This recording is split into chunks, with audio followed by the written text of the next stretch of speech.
आऊज़ु बिल्लाहि मिनश्शैतानिर्रजीम बिस्मिल्लाहिर्रहमानिर्रहीम। वीवर्स अस्सलामु अलैकुम। वीवर्स, मैं हूं आपका मेज़बान सैयद अहमद समी और आप देख रहे हैं सैयद अहमद समी यूट्यूब चैनल रावलपिंडी इस्लामाबाद से। वीवर्स, सबसे पहले आपसे बात करेंगे कोरोना के बारे में। अल्हम्दुलिल्लाह, अल्लाह का शुक्र अदा करना चाहिए कि कोरोना के जो है केसेस अब बहुत हद तक कम होना शुरू हो गए हैं और जिसे कहते हैं कि ज़िंदगी लौटना शुरू हो गई है। स्कूल भी अनकरीब खुल जाएंगे और जो बहारें हैं वो लौट आएंगी। और हमारा इस चीज़ पे ईमान होना चाहिए कि मुसलमान के ऊपर कभी भी अज़ाब नहीं आता, मुसलमानों पे जब भी आता है इम्तिहान आता है। लेकिन अब ये अपने गिरेबान में हमें झांकना चाहिए कि हम किस हद तक के मुसलमान हैं। यानी कि आप एक जनरल बात देखें कि बड़े आराम से हम लोग फतवे सादर कर देते हैं कि फ़लानी चीज़ यहूदियों की है, फ़लानी चीज़ कादियानियों की है, लेकिन हम उस दूध को नहीं देखते। वो जो मार्केट के अंदर 100-120 रुपए किलो जो खुला दूध मिल रहा है, जो जिसके अंदर मूली के सेहत किस्म के जहर शामिल किए हुए, यूरिया शामिल किया हुआ है, पता नहीं क्या क्या शामिल करके वो मुसलमानों का दूध होता है, मुसलमान ही बेचते हैं, मुसलमानों के ही डेयरी फार्म से, बल्कि जो डेयरी फार्म वाले होते हैं वो हाजी साहब भी होते हैं। तो बहरहाल इन चीज़ों को हमें देखना चाहिए। तो अगर हम अपनी ज़ात में ये समझते हैं कि हम मुसलमान के उसके ऊपर पूरा उतरते हैं, तो हमें कोशिश करनी चाहिए फिर हमें किसी अज़ाब से, या जिसे कहते हैं अज़ाब तो मुसलमान पे आते ही नहीं, इम्तिहान आता है, तो इम्तिहान से घबराना नहीं चाहिए, उसको फेस करना चाहिए। और जो रसूल पाक सल्लल्लाहु अलैहि वसल्लम ने कहा, जो उनकी हदीस हैं उनके ऊपर और कुरान शरीफ के ऊपर अमल करना चाहिए। कि जिस तरह उन्होंने कहा था कि अगर तुम किसी ऐसे इलाके में जाओ कि जहाँ पे कोई वबा फूटी हुई हो, तो आप वहाँ पे जाके वहीं पे रहो, वहाँ से वापस मत आओ। तो इसी तरीके से वीवर्स, जिस तरह का ये मुल्क मर्ज था है जिसको कोरोना कहते हैं, तो हमें चाहिए कि एहतियात करें। अगर हमारे घर में, हमारे मोहल्ले में, हमारे इलाके के अंदर कोई शख्स कोरोना का मरीज़ है, तो हमें चाहिए कि हम अपने इलाके में रहें, उससे बाहर ना निकलें, SOP से अडाप्ट करें, मास्क पहने, जिसे कहते हैं कि जो भी बेहतरीन किस्म का आपको साबुन अवेलेबल है वो पहने, वो उससे अपने हाथ मुंह धोएं। और जब घर के अंदर बाहर से वापस आते हैं तो आप लाजमी हाथ मुंह और पैर लाजमी धोएं। और कोशिश ये किया करें कि गर्मी का मौसम है, लेकिन बहरहाल जब भी आप बाहर जाएं तो ये जो आपकी ज़िप है, अगर ज़िप नहीं तो ऊपर का बटन लाजमी बंद करें, ताकि जितना आपका जिस्म जो है वो इस गर्द आलूद और ये यानी कि वायरस ज़्यादा आबो हवा से महफूज रहे, तो इंशाल्लाह अल्लाह ताला भी आपकी मदद करेगा। अब आते हैं ज़रा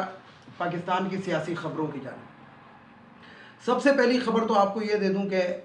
मरियम नवाज़ हैं या मरियम सफदर हैं, आज तक तो यही डिसाइड नहीं हो सका, क्योंकि जब वो मरियम सफदर होती हैं तो कहती हैं मैं डिपेंड अपने बाप पे करती हूँ, और जब बाप जो होता है ख़तरे में आया हुआ है तो वो कहती हैं कि मैं तो शादीशुदा हूँ। तो बात यह है कि ये दोनों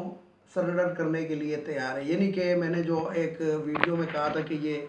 बूट चाटने और जुराबें सूंघने के लिए तैयार हैं, तो वो हकीकत एक है कि ये सरेंडर करने के लिए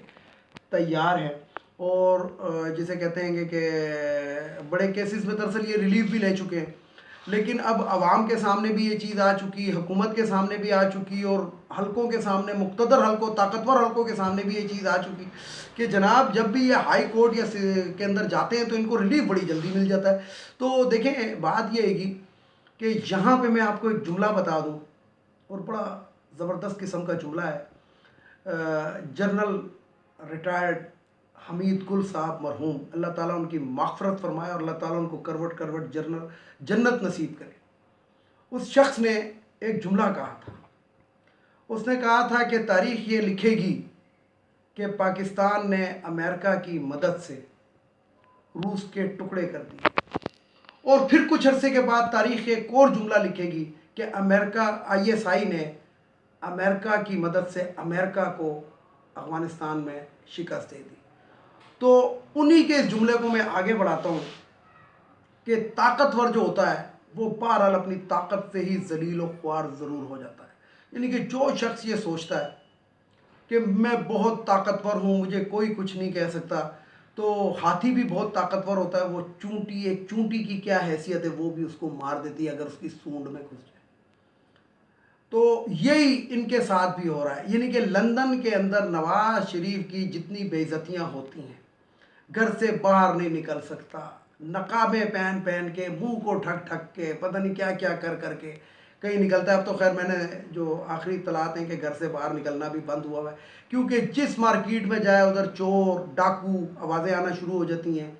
और अंग्रेज़ भी इसमें शामिल होते जा रहे हैं, बरतानिया के लोग भी इन चीज़ों में शामिल होते जा रहे हैं, एहतजाजों में शामिल होते जा रहे हैं, घर के बाहर पोस्टर लगा दिए चोर और डाकू के। तो मैं ऐसी ज़िंदगी से मैं अब आपको क्या कहूँगा। तो फिर भी उसके बावजूद भी एक जो ये जो माउथ पीस है इनके, वो मरियम औरंगज़ेब है, वो लंडे का रस्तू है, वो पहाड़ी खच्चर है, और वो जो अता तारड़ है, वो जो एक जिसे कहते हैं कि जिसको मैं कहता हूँ रंगीला, वो रंगीला जो है वो कहता है जी मरियम सफदर साहिबा पंजाब की बेटी हैं। अब मुझे बड़ी शर्म आती है ये सुनते हुए, क्योंकि मैं भी बेसिकली आजकल पंजाब के अंदर रह रहा हूँ, तो मुझे बड़ी शर्म आती है कि पंजाब की बेटी,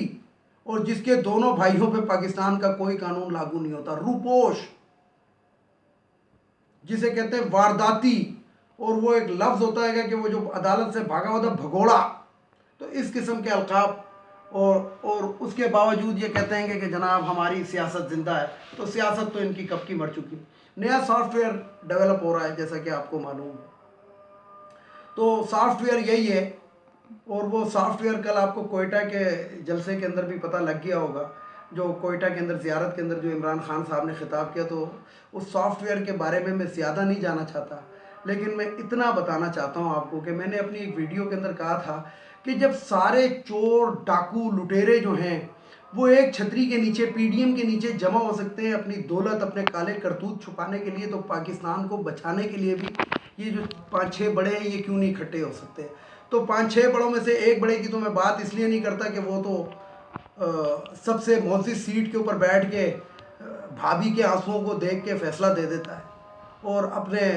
पेटी बंद को बचा लेता है, लेकिन कुछ पाकिस्तान के अंदर इदारे ऐसे भी हैं कि जो अपने सगे भाई की भी परवाह नहीं करते, बल्कि अगर उनका सगा भाई भी गद्दार वतन हो तो वो हो सकता है पहली गोली अपने भाई को मार दे।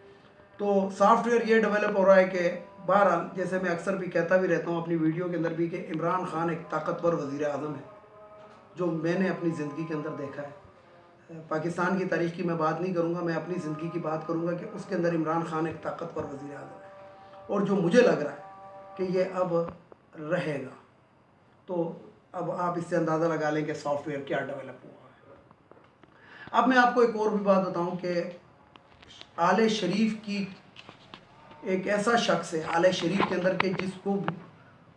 ज़ेर ताब आने वाला है, यानी कि उसकी सीट को भी ख़तरा हो गया है। जिस जगह पे वो बैठा है, तो मेरी मुराद जो है वो शहबाज शरीफ से है कि शहबाज शरीफ भी अनकरीब जो है वो खिसकने वाला है, या तो या वो इस्तीफ़ा दे देगा। ये मैंने आपको शायद 1-2-3 दिन पहले भी बताया है कि वो इस्तीफ़ा देने के लिए भी तैयार है, तो शायद वो इस्तीफ़ा भी दे दे। लेकिन फिर मैं यहाँ पे एक बात करूँगा, हुकूमत पाकिस्तान और हुकूमत पाकिस्तान के अंडर में काम करने वाले ताकतवर हल्के, उनको इस चीज़ पे नज़र रखनी चाहिए कि ये पहले भी यही मुआहदे करके गए थे। रफ़ीक अल हुरैरी इनका जो था जामिन था, उसके मतलब जिसे कहते हैं कि उसने इनकी गारंटी दी थी, और उसके बावजूद ये जो जिसे कहते हैं कि ऐवान इक़्तिदार के जो भूखे हैं ये वापस आ गए थे, और वापस आने के बाद इस तरीके से इन्होंने अपने आप को बिल्ड किया कि अपने आप को बेकसूर साबित किया। और मैंने आपको जैसा कि बताया कि अवाम इनके साथ नहीं है। ये जब भी आए हैं, जब भी हुकूमत के अंदर आए, ये आरओज़ के थ्रू आए हैं,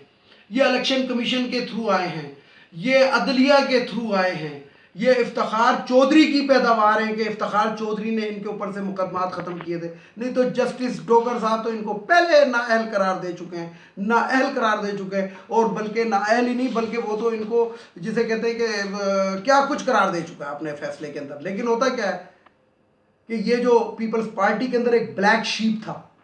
जिसका नाम यूसुफ रज़ा गिलानी था, जिसने पीपल्स पार्टी को सिर्फ सिंध तक महदूद करने में अहम किरदार अदा किया, वो यूसुफ रज़ा गिलानी जाके स्टे ले लेता है सुप्रीम कोर्ट से इफ्तिखार चौधरी के, और वो आज तक स्टे आर्डर के ऊपर ये लोग इलेक्शन लड़ रहे हैं और जनाब मुल्क को लूट रहे हैं और लूट के और खसोट के और मुल्क का बेड़ा गर्क करके, और उसके बावजूद भी कहते हैं, यानी कि शहबाज शरीफ का पिछले दिनों एक बयान नज़रों के सामने से गुजरा कि हमारी मुल्क की मईशत बहुत कमज़ोर है, अगर बर्फ से इक़दाम ना किए गए तो मज़ीद। ये वो शख्स कह रहा है जो 35 साल इस मुल्क पे हुकूमत करता रहा है, 3 दफ़ा कंटिन्यू वज़ीर आला पंजाब रहा है, 4 दफ़ा वैसे तो रहा है, और ये वो शख्स कह रहा है अगर मुल्क को सीधा करने के लिए, मुल्क के अंदर से तमाम चीज़ें ख़त्म करके और जनाब मुल्क में इस्तेकाम लाने के लिए अगर इन्हीं लोगों ने आना है, ये जो दीन फरोश मौलवी की छतरी के नीचे जमा हुए पीडीएम की शक्ल के अंदर, तो ये मुल्क का बेड़ा गर्क किसने किया है, ये सोचने की बात है। अगर यही लोग कहते हैं कि हम मुल्क को सीधा करेंगे तो इस मुल्क का बेड़ा गर्क किसने किया। तो बात यह है कि व्यूवर्स के जितना आप इन लोगों के को सुनेंगे ना, तो आपको ये लगेगा कि जनाब ये जो है बहुत अच्छे लोग हैं, लेकिन अगर आप इनके करतूतों को देखें तो आपको इनके चेहरों से क्या, इनकी शक्लों से नफरत हो जाएगी। घिनौने तरीन लोग हैं। अब यहाँ पे मैं एक और भी बात आपको बताऊं, एक खुशखबरी, जैसा कि आपको पता होगा सऊदी अरब ने पाकिस्तान से 10 लाख की तादाद के अंदर अफरादी कुव्वत मांग ली है मज़ीद, यानी कि उन्होंने 30 लाख अफराद उनको ज़रूरत है, उसमें पाकिस्तान से 10 लाख अफराद जाएंगे। इसी तरीके से कुवैत ने 10 साल के बाद पाकिस्तानी लेबर्स के ऊपर से पाबंदी हटा ली और 10 साल के बाद कुवैत के वीज़े पाकिस्तान के लिए खुल गए। तो ये उन लोगों के लिए, ये वो लोगों के लिए, वो सुने कि जो कहते थे कि जनाब 50 लाख नौकरियां कहाँ से आएंगी या 1 करोड़, तो ये आ रही हैं नौकरियां। ज़रूरी नहीं है, पाकिस्तान छोटा सा मुल्क है, आबादी के लिहाज से तो बहुत बड़ा, क्योंकि हमने तो और कोई काम किया ही नहीं। अंग्रेज़ ने टेलीफोन बनाया, ये बनाया, वो बनाया, हमने तो जनाब फज्जे के शरीफाए, खड़े मसाले में कड़ी, पाए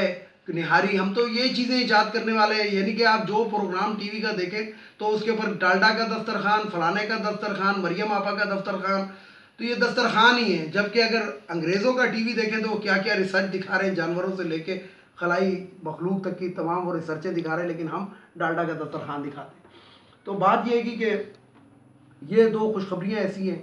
कि जो पाकिस्तानियों के लिए बहुत अहमियत की हामिल है। और अब यहाँ पे एक और बात बताऊँ कि मुर्गी का गोश्त आज की तारीख में 350 रुपये पे आ गया, जो कल 380 था। तो लेकिन फिर मैं यहाँ पे एक बात कहूँगा,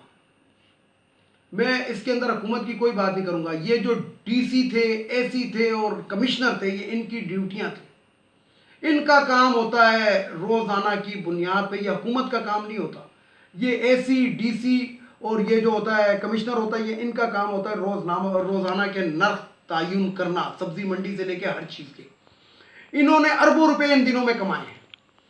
यानी कि मैं आपको बताऊं कि अरबों रुपए। और ये मुर्गी जो गिरना शुरू हुई है, एक तो लोगों ने खाना ज़रा सी कम कर दिए, और दूसरा ये कि इसमें वायरस आ गया, बीमारी आ गई है। लेकिन फिर भी मैं आपको कहूँगा कि ये चांदनी हुई है बहुत लोगों की। और मैं रमज़ान के महीने में वज़ीर आला पंजाब पे इसीलिए तनकीद करता रहा कि उन्होंने नरखनामा जो था ना बड़ा ज़बरदस्त बनाया था, 380 रुपये किलो पोटा कलेजी के साथ, यानी कि 120 रुपये किलो वाला पोटा कलेजी भी आप 380 के अंदर आवाम को दिया था। तो बहरहाल पोल्ट्री, फिर वही वाली बात करूंगा कि 80% पोल्ट्री जो है वो हमजा शहबाज शरीफ, नवाज शरीफ, मरियम शरीफ, फलाना शरीफ, ढिमकाना, उसमें कोई भी बदमाश नहीं है, सारे शरीफ है, तो उनकी मिल्कियत। तो बहरहाल अब हो सकता है, क्योंकि इन्होंने तो कीमतें कम नहीं करनी थी, लेकिन अब हो सकता है कि ये एसी, डीसी और कमिश्नर साहिबान को थोड़ा सा होश आ गया हो, क्योंकि अब इनकी भी तो बेटियां होंगी जिनकी शादियां करनी होंगी, इनके भी बेटे होंगे जिनकी शादियां करनी होंगी, तो शायद इसलिए भी मुर्गी का गोश्त नीचे आया है कि वो जी हमने तो फलाने की शादी करनी है। तो बात ये है कि पाकिस्तान के अंदर इस जुमले के साथ अपनी वीडियो का अख्ताम करूँगा कि पाकिस्तान वाहिद मुल्क है जिसके अंदर नमक का बहुत बड़ा ज़ख़ीरा, दुनिया का सबसे बड़ा केवड़ा के मुकाम पे, और इतने ही ज़्यादा हमारे पास नमक हराम भी है, यानी कि हम नमक में भी खुद कफील है और नमक हरामों में भी खुद कफील है। वीडियो को लाइक करें, शेयर करें, सब्सक्राइब करें, बेल आइकन के बटन को ज़रूर दबाएं ताकि मेरी नेक्स्ट वीडियो आपको मिल सके। व्यूअर्स, इसके साथ ही इजाज़त चाहूँगा। इजाज़त चाहने से पहले वही जो मेरे रिवायती जुमले, एक तो इन अफगानियों को इस मुल्क से चला जाना चाहिए, एक ये ख़वातीन की मखसूस नशस्तें कौमी असम्बली, सूबाई असम्बली, सेनेट से ख़त्म होनी चाहिए, एक वो जो भगोड़ा 28 दिन के लिए गया था उसको नून लीग वालों को चाहिए कि वापस बुलाएं। और आखिर में वही वाली बात कि जस्टिस काजी फाइज ईसा, ये जो 2-3 दिन पहले जो पेशावर के एक सहाफ़ी की तीमारदारी करने के लिए गया था अपनी बेगम के साथ, इसको स्टेप डाउन करना चाहिए। और इसके साथ मोअज़्ज़िज़ अदलिया का ये काम है कि अपने जितने भी जजेस हैं इनके असासों को आवाम के सामने डिक्लेयर करें। इसके साथ ही व्यूअर्स इजाज़त चाहूँगा तमाम देखने वाले सुनने वालों को।